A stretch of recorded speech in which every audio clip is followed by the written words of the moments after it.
Hello and welcome. My name is Lynn, and today I thought I would do a video on how to put together the October 2022 large die of the month as it's designed to be used. So every month I like to put out what I call flip videos where I create at least one flat, one layered, one interactive, and one pop-up card using the Spellbinders club kits for that month.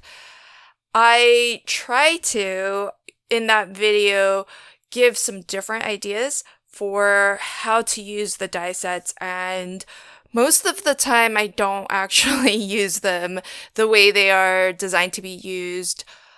A lot of times because I feel like there's space for all of us here on YouTube to offer different takes and different styles and different ideas, and I always assume that you're, as a viewer, possibly watching multiple videos to get a lot of different ideas, and so I want to try with my flip videos to not be repetitive, because I just assume that there's going to be somebody out there who does a brilliant job of showing you how to use the dies as they're designed to be used.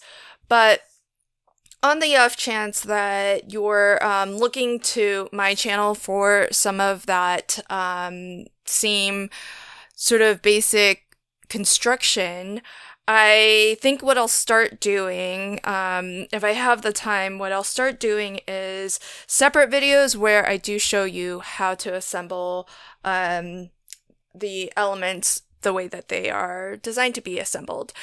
So what's fun about this month's large die set is that it helps you to create a very dimensional card.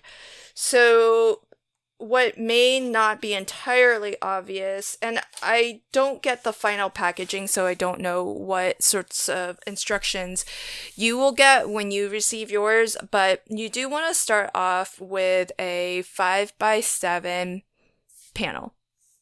I've cut this out of specialty cardstock. It's fairly thick, not quite 100 and 20 pound, maybe 100. Possibly somewhere 80 to 100, and this has a very nice pearlescent sheen. And it's a bit of leftover, so I'm not 100% sure what cardstock this is, but I want to say that maybe it looks like Cinture Pearl from Crafter's Companion. Then there's this die here that helps you to create all of the dimension that will this card will have. And so what you want to do is actually cut 4 of these. I've already cut out 3, but here's how it looks, one of them cut out. So on each side, you'll notice it's kind of faint on this, but I'm going to reinforce those score lines in a moment. But there are 2 score lines on both ends.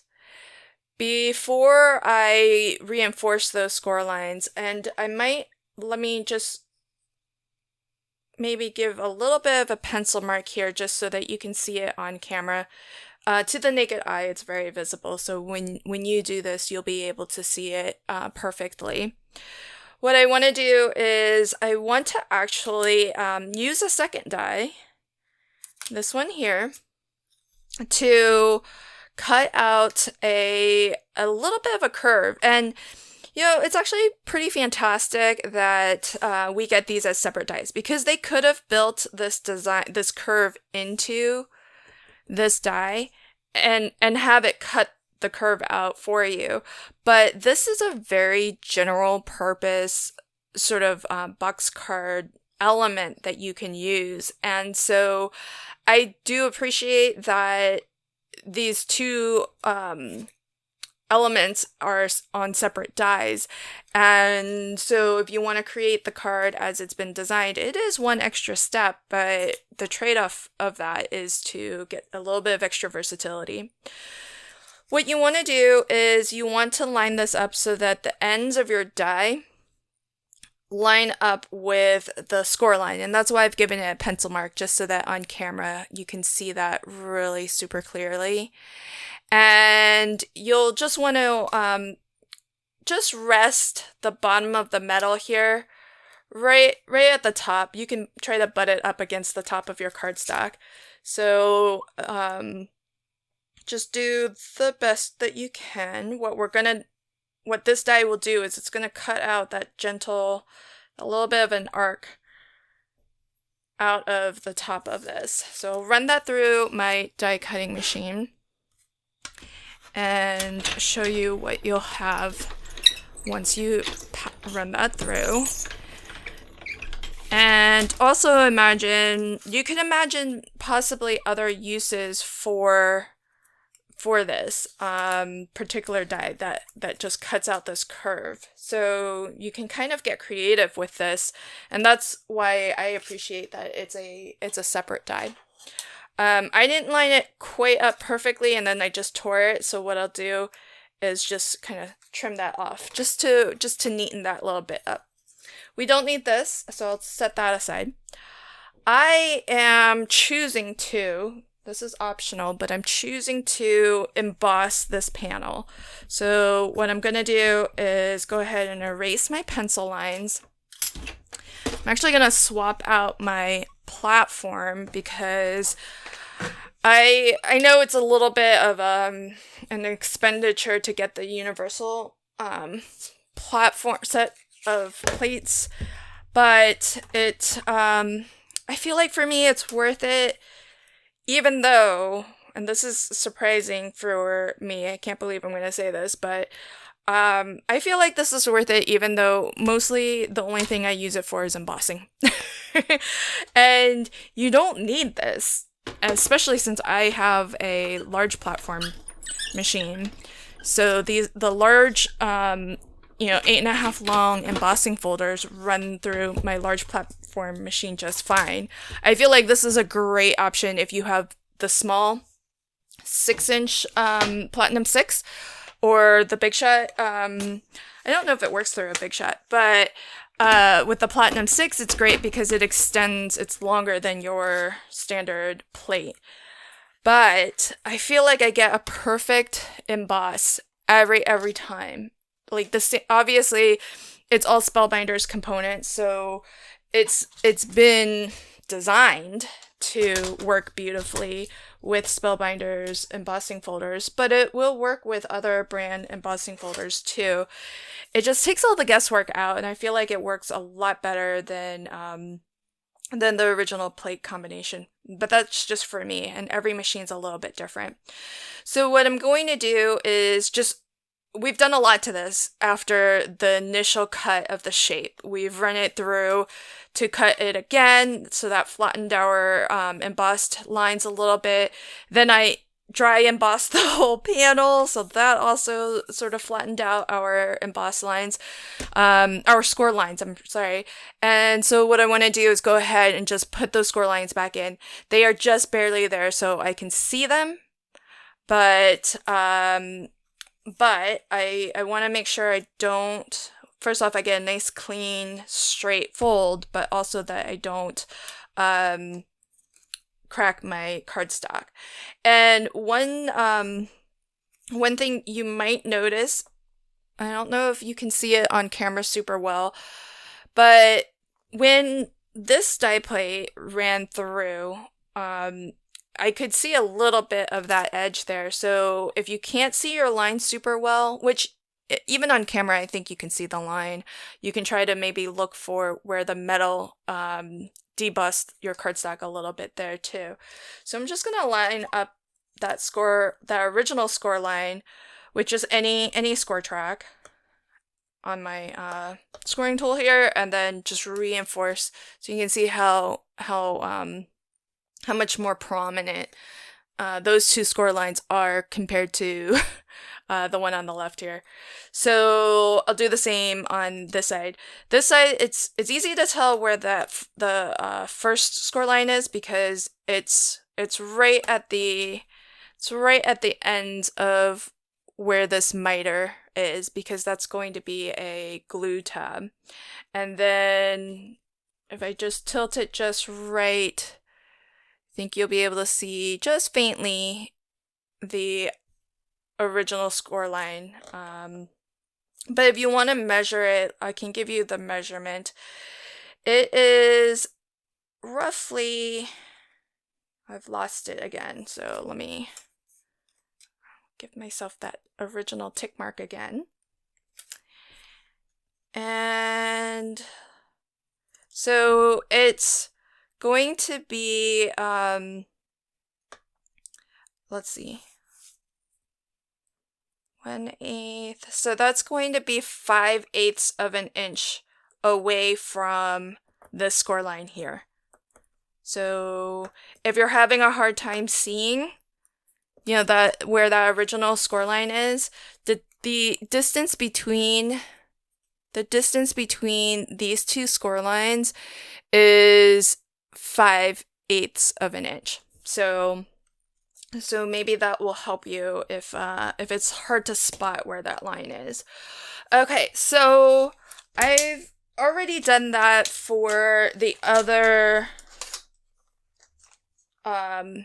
3, and I'm alternating. So this is going to be the front, and I'm gonna have a white layer in between, and then our panel is this pearlescent. So ultimately, you could use all solid color cardstock, whatever design you want. I figured this middle one, it'll be seen, it'll be noticeable, but it's not going to be prominent. And so for the white cardstock, I've chosen to actually use 120-pound heavyweight cardstock to give it some stability, because my color cardstock is only 60-pound. So ultimately, this is what we are going to assemble. So let me show you how to do that. I have my second piece here, the white piece, and I've already reinforced the score lines on this, and I put a strip of double-sided adhesive on as close to the edge as I could get it without going into the score line. I'll go ahead and fold that just so that you can see. So I've got a little bit of double-sided adhesive there, and I'll go ahead and fold these. And not doing a super aggressive burnish, but I want to burnish it just so that it's nice crisp fold there. And I'll do the same with this. I'll go ahead and fold that. This is a softer, thinner cardstock, so I don't think I need to burnish quite as much. And I'm going to do the same thing where I put a little bit of double-sided adhesive right as close to that fold line as possible, but we don't want to go over. And I'm not worried about actually covering this entire glue tab with adhesive at the moment. I like to use actually a combination of dry adhesive with some liquid adhesive, because the liquid adhesive will give me a really nice permanent bond, and the dry adhesive will give me a nice instant grab so that I can continue to work on my project and not have to worry about anything, shifting or anything. I am using a good quality PVA glue though, which has low water content, and so that does help with a quick grab. But you just want to put some adhesive on this glue tab here, that first section, and this is going to get attached to the face, to the front of your whatever your second piece, whatever color it's going to be. So you can go ahead and fold these two edges back if that helps to keep those out of the way. And then you just want to line this up so that it's flush at the edge here. And then when you fold it down, that the bottom is nice and straight and flush. Both of them are lined up. And once you have that in a good position, and then whatever adhesive you're using, give it a really good burnish. Dry adhesive needs a good burnish because by burnishing, you are pushing all of the air out, making sure that it makes really nice, strong contact with your paper, because a dry adhesive, if it's exposed to air, it can dry out and lose its stickiness altogether. With liquid adhesive, burnishing helps to really spread that glue out so that you don't get, any lumps or anything like that. And we're going to do the same thing on the opposite end. We're going to put a little bit of liquid adhesive. You don't need a lot if you're using a high quality one. And then I'm going to do the same thing. So I want to make sure that this glue tab is going to attach to the front of the panel. And so what I'll do is, and ultimately all of this folds down flat. So if you actually fold this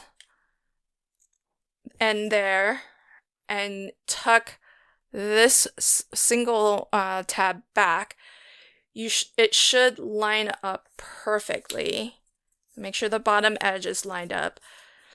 So here, this is the edge of the front, and then this is the other edge of the front. So I folded where that glue tab was, and then I was able to push it down, and it just naturally found its position. Now to get in there to burnish, I'm going to use this burnishing tool because I can really just slide that underneath and give that a good burnish. So there we have our two pieces.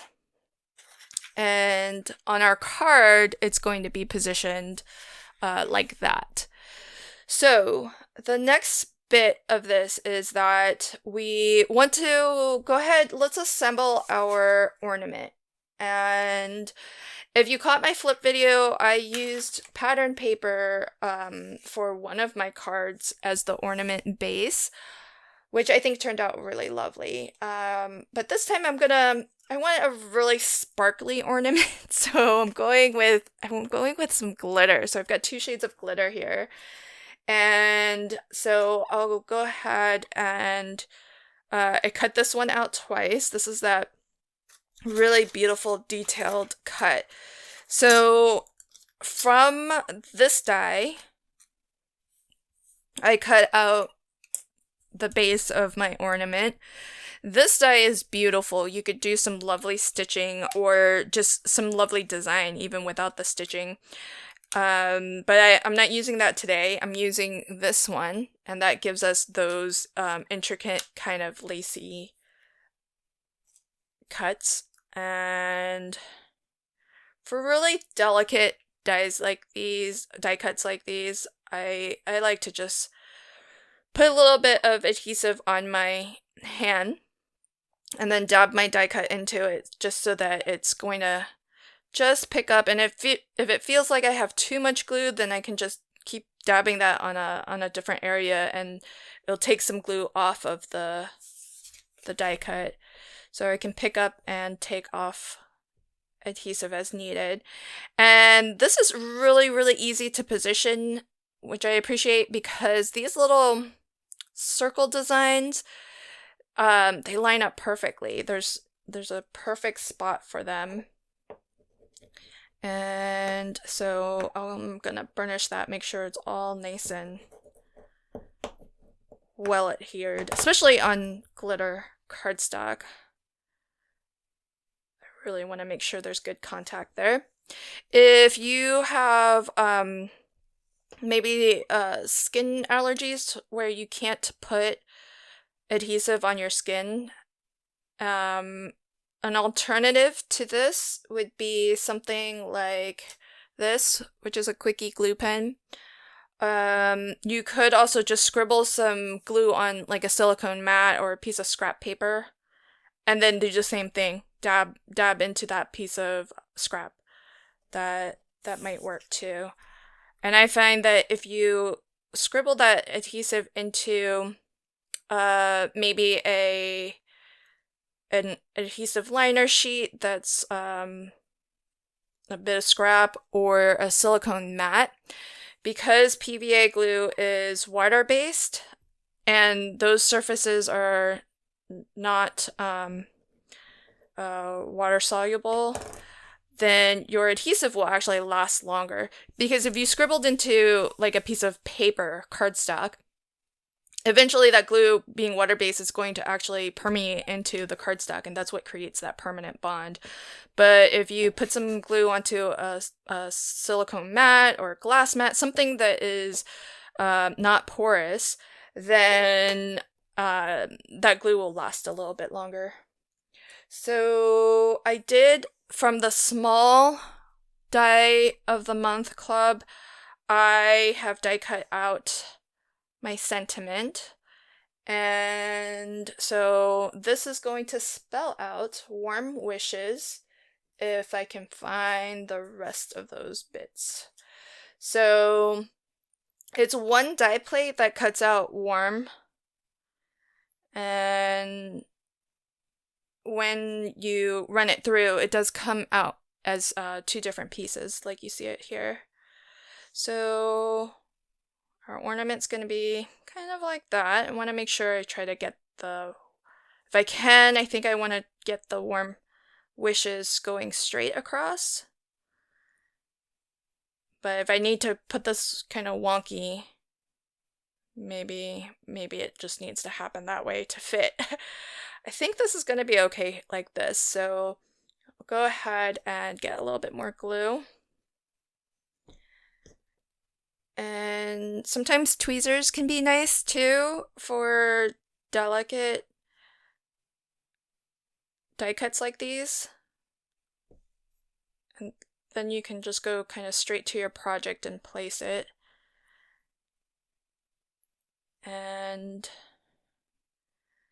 that's gonna just about finish the ornament. The ornament's pretty easy to put together, and of course, you could use this on its own, just as you see it here, and I think it would be really, really lovely. You can kind of see on my mat here, each square on my grid mat is 1 inch.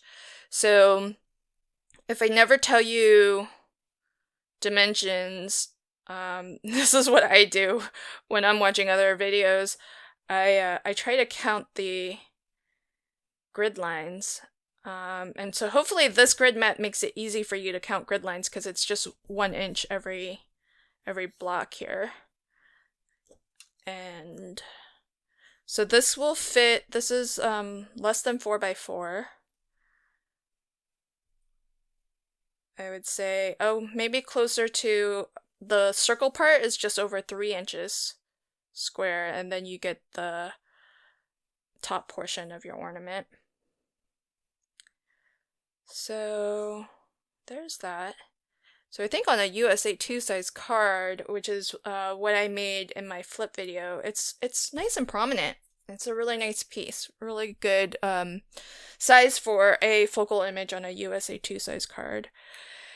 And so the last thing I want to do is I want to attach this piece here, which is sort of that top, that sort of metal top, and there's a separate die in the set for that.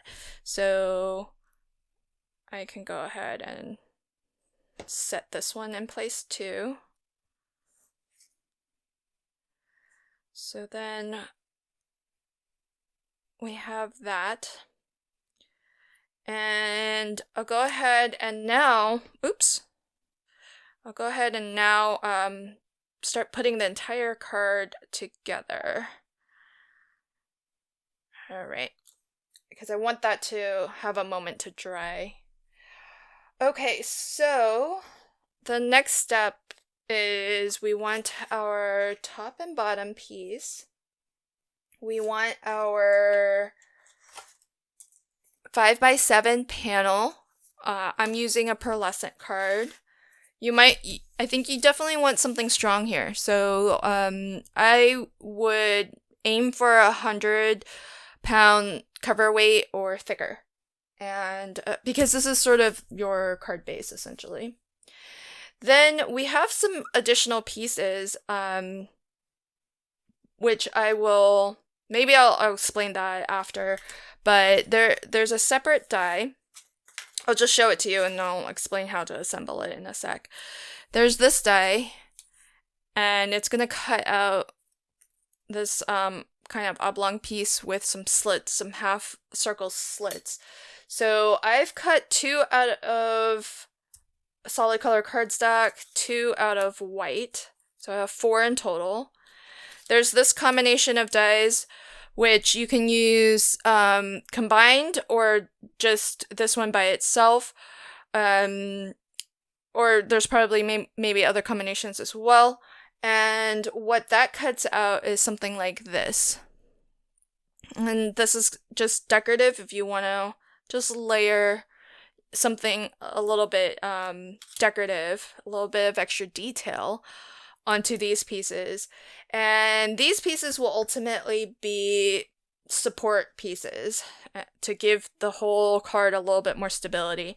I've only cut 2 of these because similar to this construction here, I want this middle layer, I guess, to also have some support, but it's going to be less visible. So I've cut that out of 120-pound cover weight white cardstock. And then this one is going to be in the front. So this one will be visible. So that's why, I mean, you'll see this. It's just not going to be prominent. It's not front and center. So that's how many of each of those I've cut out. But first, what I think we want to do is go ahead and attach these pieces, the top and the bottom, to our base. So to do that, I'm going to do the same thing. So if you recall, I already have a bit of double-sided adhesive tape on just this glue tab portion of our little box ends here. And then I am going to just squiggle a line of liquid adhesive. The liquid adhesive, if you squiggle it right over your double-sided dry adhesive, that also has the added benefit of maybe giving you a little bit of wiggle time too, if you need that for placement. And what I'm going to do, because it's going to help me to eyeball things, is I'm going to try to fold this flat so that I can see this edge. And I want that edge to be flush with the edge of my base, and I want the bottom to be flush with the bottom of the panel. So I'm just going to use my fingers to make sure that's nice and flush on the ends here. And when this is folded down, I want that to be flush here too. So now that that's attached, I can go ahead and give that a really good burnish. Okay. Now we can, you can lay this down flat and fold that flat. And you should be able to close this right over, and it's going to make contact exactly where it needs to in order to, for everything to lay flat ultimately. So I'll lift the double-sided adhesive, which was right up to the score line, but not crossing over it. Put a little bit of liquid adhesive. So this is flat, that's flat. And I'm gonna fold my panel right over top, making sure that when it's folded, everything down here is nice and flush. It's all nice and flush.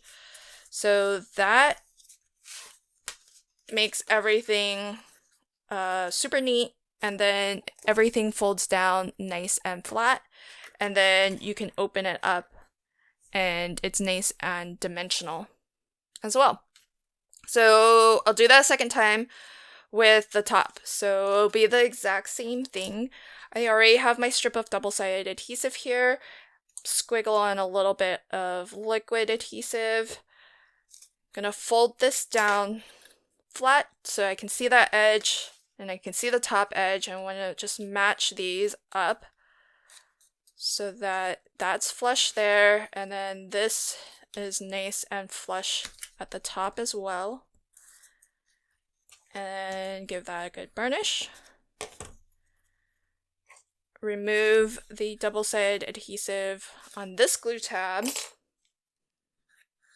You could use all double-sided adhesive, you could use all liquid adhesive, whatever you have, whatever you prefer. Whatever you use though, I definitely still recommend burnishing though. It's just going to help with any glue at all. And so I folded these two down so that you see the two sides basically. And then I folded the panel right over top. So then I can give all of these glue tabs a really nice burnish.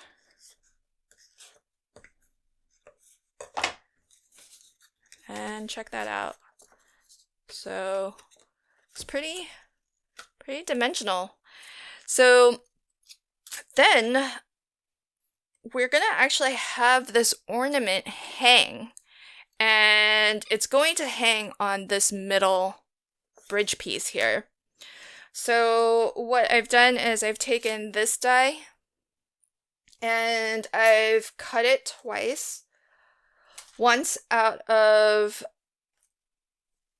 just 120, it's really thin. Look how delicate that is. So this is 120 cardstock, and then I have it cut out of silver as well. And so what I'm going to do is double these up. And what I'll do is, so here's where my construction may differ a little bit from, well, I don't know if it does or not. To be honest, I haven't seen what Spellbinders has put out. But, because I'm sure they have an instructional video too.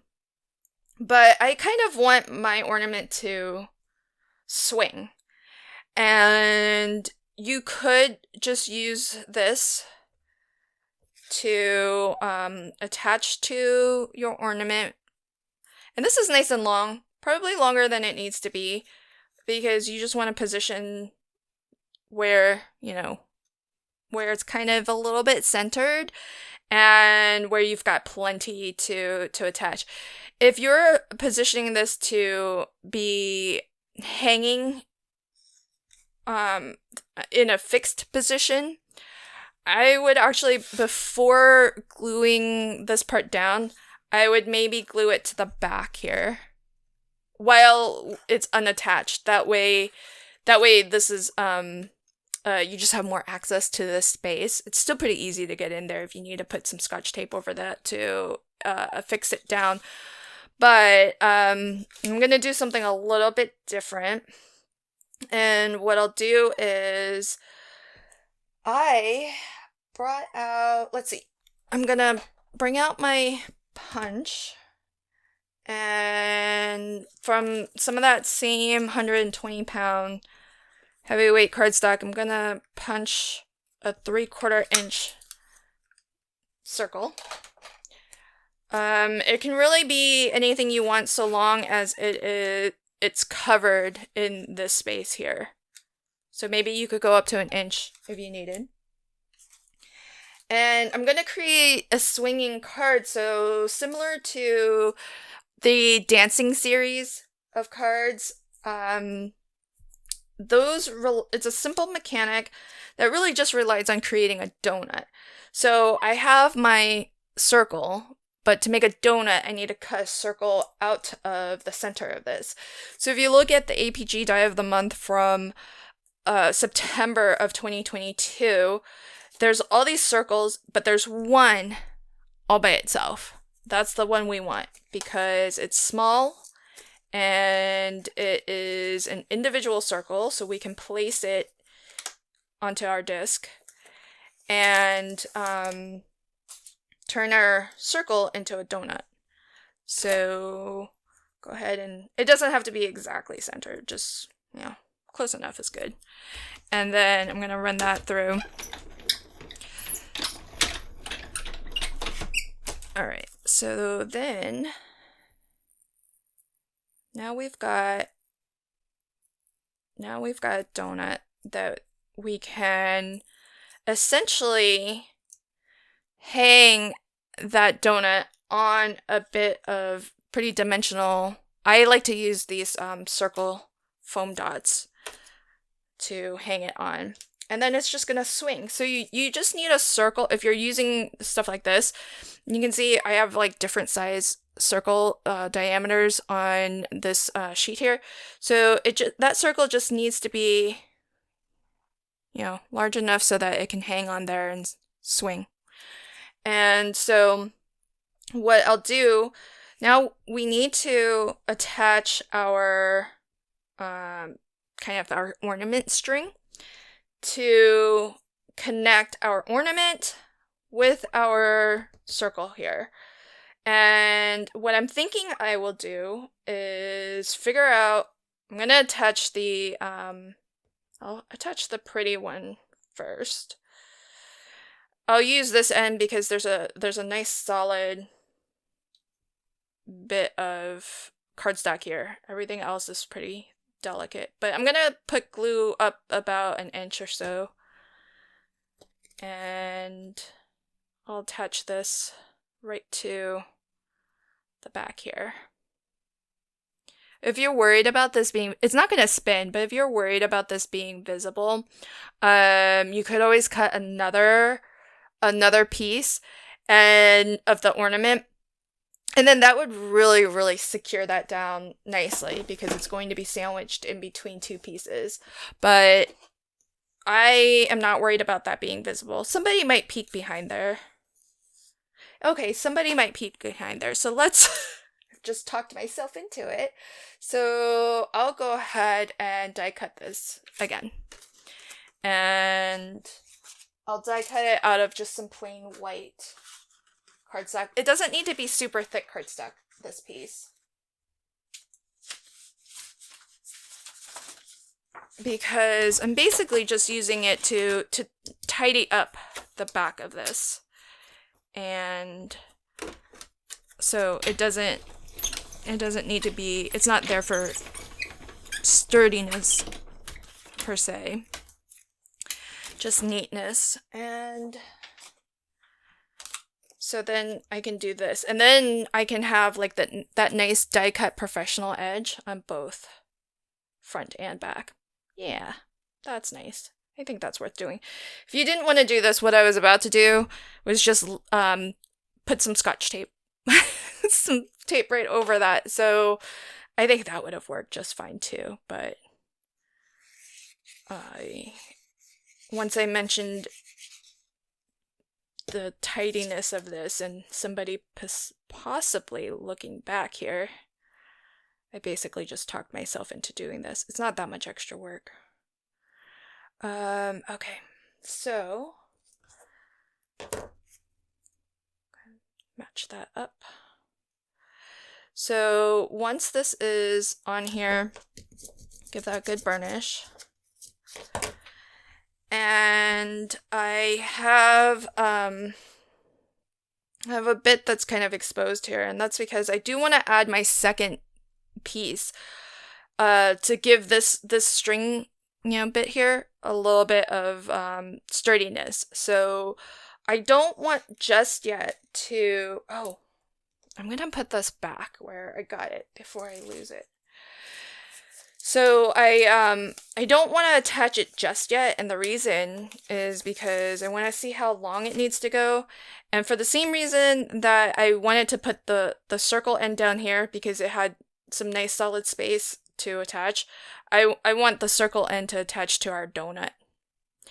And so before I do that, I want to get an idea for, about how far down I want this to hang. So I think I need for the donut to be about there. And so just eyeballing, maybe my ornament should rest around there. My mechanism can be around there. And so this, when this piece gets attached, it's basically going to attach like that. It's going to attach to the bottom because remember our foam dot is going into the inside of the donut piece there. So I basically need to cut this straight piece roughly there. It's just an estimate. Okay, you can see how much extra we get there. And then what I want to do then is to, I want to attach, this is not going to be, remember, it's going to be hidden, you know, what's up here. So basically, I want to just lay this piece on top. And I'll trim this off a bit. Under the ornament though, because I do want to use this solid ornament here to secure it. So I'll go ahead and put a little bit of glue there. And then, oh, I actually want to put glue on the entire string bit. And then attach these two. Okay.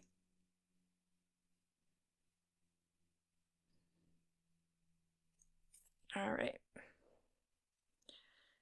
So that should give us a little bit more stability on this piece because it's all that's the whole bit that's going to attach our donut to the card, and then it's going to swing on this. So I'm going to put some adhesive here and just go ahead and put that onto our donut. And if you wanted, sort of by that same logic, maybe do a second donut to sandwich in this piece and really make sure it's nice and secure.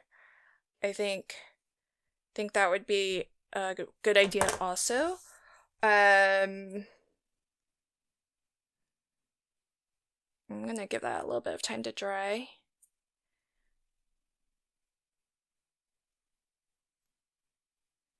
So there's that. Okay, so then once we sort of eyeball where we want this, it's a little higher than I think I estimated. So that I'm going to position this, I'm going to end up positioning it pretty high up. But I'm only looking at this just to know how high up I need to put my little foam circle. And I think I basically want it, you know, pretty close to the top there. So I'm going to attach it to the back of this middle bridge piece. So I'm going to hold that. Oh, actually that works out pretty well. Yeah. Okay, so it ends up being that my donut piece is basically flush with the top here. And then all I have to do is just want to make sure that this foam dot is really secure. So I'm just gonna put a little dab of glue and get that foam dot right inside there. I'm gonna lift this for now because I've got liquid adhesive there. So if any liquid adhesive kind of oozed out a little bit, I don't want to accidentally glue this to it. And it should be centered, but let me double check. 2.5 inches. It's a little bit off center, so that's why I'm glad that I put some liquid adhesive down, because I can nudge it a little. Yeah. Let's just hang this here for a sec, see how that goes. Yeah. That looks great. Ooh, I gotta nudge it over a little bit more. I'm terrible at eyeballing the center of things, so there we go. That's better. Now let's see.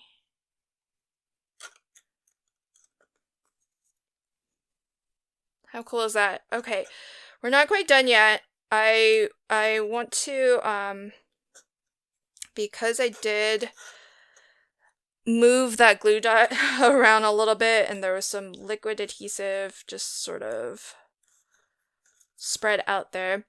I want to give it a moment to dry, but since we're doing this in real time, what I'll do is just take some, you can use any sort of anti-static powder. I just have a little bit of baby powder here. So I'm just going to brush some baby powder on this bit of cardstock that's surrounding the glue dot, and that should absorb any liquid adhesive and remove any tackiness. And I'm gonna do the same thing here in case there was any glue that made itself onto the donut piece. And then what we need though is we can't just hang our ornament onto this glue dot. It's just going to fall off the back there. So we need to cap it. We need to kind of lock it in place. And that will be easy to do with just another, it could be any size. I'm just going to punch another 3/4 inch circle. And it just needs to be bigger than your glue dot. So that what you can do is I'm going to peel off the backing. If it's easier for you to do this before attaching it to your base, by all means do that, because maybe you'll prefer to have a little bit more space to operate. But I feel like I always kind of need to see it, you know, in context of everything else. Okay, so I've peeled off the liner on my glue dot, and I'm just going to put this right over. Okay. So now our ornament, it can't fall off of that glue dot. So that's how you can turn almost anything into a swinging or dancing style of card. So with all of that in place, you could leave this like this. I think it would be lovely. But remember, we had these pieces that we prepared. So let me show you where these would go. So these just help to actually keep the top and bottom a little bit in sync with each other, and it just makes the construction a little bit more sturdy. So what you want to do is you just want to basically between these little half circle slits here, you just want to slip that into the your two pieces at the top and bottom here. And I'm going to do that on the middle layer and on the front layer so that there's a lot of security in this. And I'll just use some liquid adhesive on the top of the outer ring, and then a little bit on the back of the solid circle. So then we can slide this right in there, and can do the same thing over here. Slide that in, and everything folds down flat, so you can always fold that down nice and flat and give that a good burnish as well. Okay.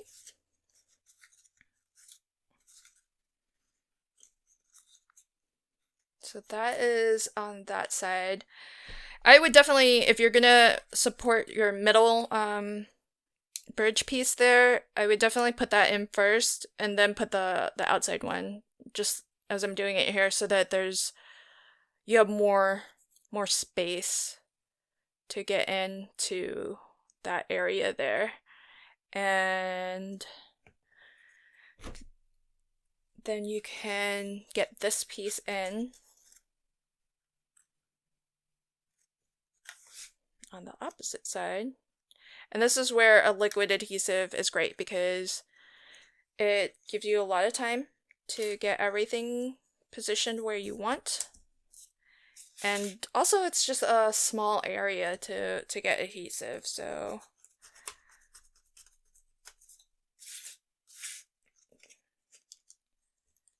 there we go. Alright, so we have our supports in for that middle section there. It also helps to kind of frame, your ornament also. And then, so you can, what I'm going to do is I'm going to layer these first, just so that it's easier for me to burnish this decorative piece right on top of the other one. Because once it's attached, it'll still be possible, it just won't be, I don't think, as easy. So this just layers right on top. You can see where the half circle slit is. You can just line that up right there and it'll match perfectly. So, see how it's a lot easier to run my burnishing tool while this is not attached. So do the same on this side. And once this is in, that's basically going to complete my card, because my sentiment is on the ornament. But you could, there's lots of dies here. You could really go to town with decorating with some of the poinsettia flowers that are a part of this die set. And so those would be really, really lovely. But hopefully this shows you kind of the basic construction for this sort of box card as a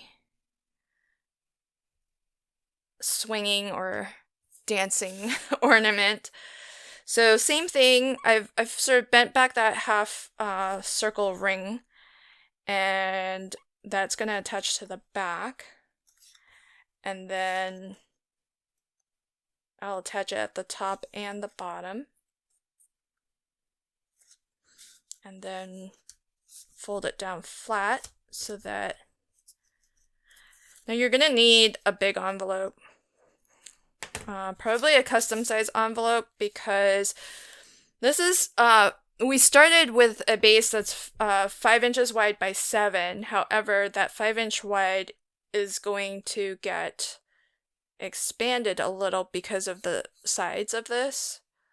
So I'll measure the final folded dimension once I get this piece in. But I don't think it's going to fit in a standard, pretty sure it won't fit in a standard 5x7 envelope anymore. So I think you're going to probably want to create something custom. So that's everything folded down. So we are at, so this is 7 inches tall. That's going to remain 7 inches tall. And then we have 1, 2, 3, 4, 5, 6. I would say 6¼ inches is about what we have as the final width, once the folded width. And check that out. It's kind of hard to show you the mechanism, but you can see how easily it swings back and forth, and it hangs beautifully from that center, so you get a little bit of depth there. And then with the sides here, it kind of frames your ornament inside that open space. So that is how to assemble the large die of the month. And of course, you can, as I mentioned, there are holly leaves and berries. There's the poinsettia, so you can really kind of decorate this much, much more. And I might take a moment to do that, and you'll see that in the final pictures if I do. But I hope that this has been helpful to show you how this die set was designed to be used. Thanks so much, and until next time, happy crafting and have a fantastic day. Bye.